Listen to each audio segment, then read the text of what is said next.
बिस्मिल्लाहिर्रहमानिर्रहीम। Dear students, इस video में मैं आपको बताऊंगा कि मैट्रिक और इंटर में जो बेहतरीन मज़मून है, जो आने नहीं आ सकते, नहीं आएंगे, 100% ही आएंगे, उन पर हम आज गुफ्तगू करेंगे। इंटर में ज़्यादा फोकस किया जाएगा, लास्ट में जाके मैं आपको बताऊंगा कि इनमें मैट्रिक में कौन अहम है, कौन से मैट्रिक में आ सकते हैं। तो वीडियो लंबी ना हो, इसलिए हम जल्दी से आप चैनल को सब्सक्राइब कीजिएगा और बेल आइकन को ज़रूर दबाइएगा ताकि हर नोटिफिकेशन आप तक पहुंचता रहे। तो इस सिलसिले में सबसे पहले है मोहसिन इंसानियत। पहले मैं आपको बताता चलूँ इससे कि मज़मून आते किस तरह से हैं, किस तरह वो मज़मून बनाता है पेपर बनाने वाला।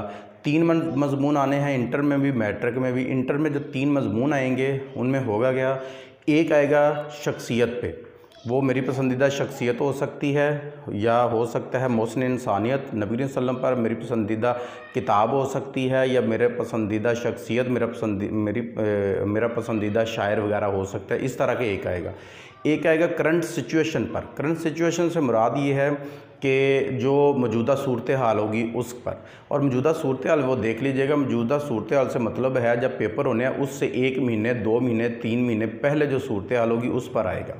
और तीसरा आम सा आएगा जो हर बच्चा ही कर लेगा, जो किसी के लिए प्रॉब्लम नहीं होगी, जो किसी को मुश्किल नहीं लगेगा। इस तरह के 3 बनते हैं। तो सबसे पहले इस सिलसिले में मोहसिन इंसानियत बहुत ही इंपॉर्टेंट है। इन सारे मज़मूनों पर हमारी पहले वीडियो मौजूद है जिसमें हमने हवाले के शेर जो हैं या जो भी हवाला जात हैं वो सारे दिए हुए हैं, मुकम्मल उनके छोटे छोटे पॉइंट्स बनाए हुए हैं। उन्हीं पॉइंट्स को आप डिस्कस कीजिए, पूरा मज़मून हो जाएगा।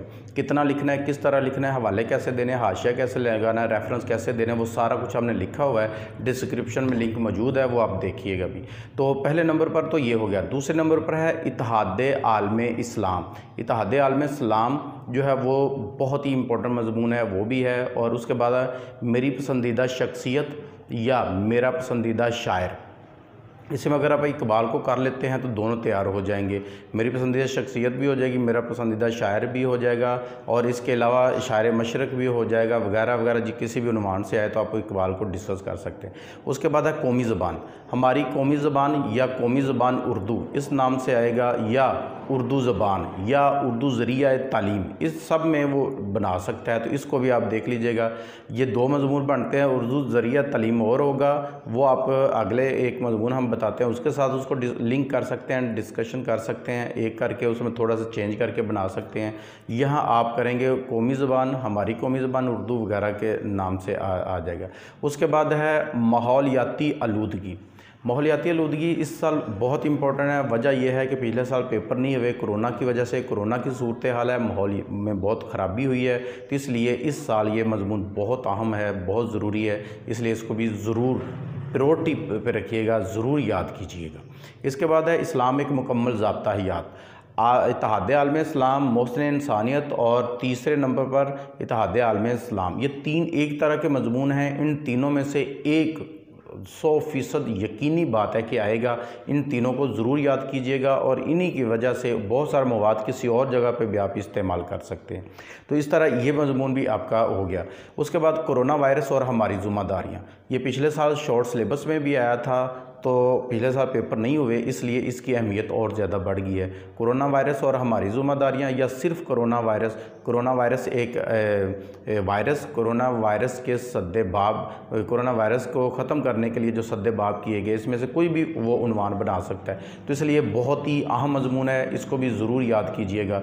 उसके बाद तालीम निस्वा है। ये बहुत इम्पोर्टेंट नहीं है, कई सालों से अब जो औरतों की तालीम है उस पर बहुत फोकस किया जा रहा है, तो इसलिए इसकी डिमांड कम हो गई है। मैं बल्कि कह रहा हूँ कि हर शोबे में औरतें आगे निकल रही हैं, हमसे आगे निकल रही हैं। आने वाले दिनों में ये ना हो कि जो है मर्दों के हकूक़ पर मज़मून आना शुरू हो जाए। तालीम निस्वा है तो मर्दों के हकूक़ मज़मून ही ना बन जाए, जो कि जिस तरह के फ़ीमेल जो तरक्की कर रही हैं। और उसके बाद अपने जो है वो मोबाइल फ़ोन है। मोबाइल फ़ोन के फ़ायदे या नुकसानात, या कंप्यूटर के फ़ायदे और नुकसानात, इंटरनेट के फ़ायदे और नुकसानात, ये तीनों आप मिक्सअप कर सकते हैं। मोबाइल फ़ोन, कंप्यूटर, इंटरनेट के फ़ायदे और नुकसानात, ये 3 एक ही तरह के हैं। इन तीनों को आप मिक्सअप करके एक मज़मून बनाइए। जो भी है तीनों में आप लिख सकते हैं। उसके बाद हमारा निज़ाम तलीम बहुत इंपॉर्टेंट मजमून है, लेकिन पेपर बनाने वाले पे डिपेंड करता है। अगर तो वो इसको अच्छा समझता है, एक अच्छा उस्ताद समझता है, वो कैसा कहता है कि इसमें बीमारी कोई नहीं है तालीमी निज़ाम में, तो बिल्कुल ये वो नहीं देगा। तो इसलिए इसको आप याद ज़रूर कीजिए, लेकिन बहुत ज़्यादा नहीं, ये 50-50 है, इससे ज़्यादा इम्पोर्टेंट ये नहीं है।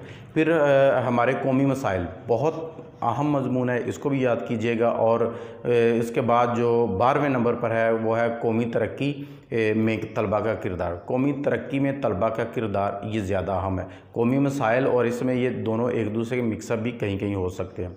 उसके बाद अगर हम बात करें कि इनमें से जो है वो मैट्रिक के लिए भी अहम है, और सिर्फ मैट्रिक के लिए जो अहम है उसमें सैलाब की तबाहकारियाँ बहुत ज़्यादा इम्पोर्टेंट नहीं है, ये कभी इम्पोर्टेंट हुआ करता था, अब इन दिनों में नहीं है।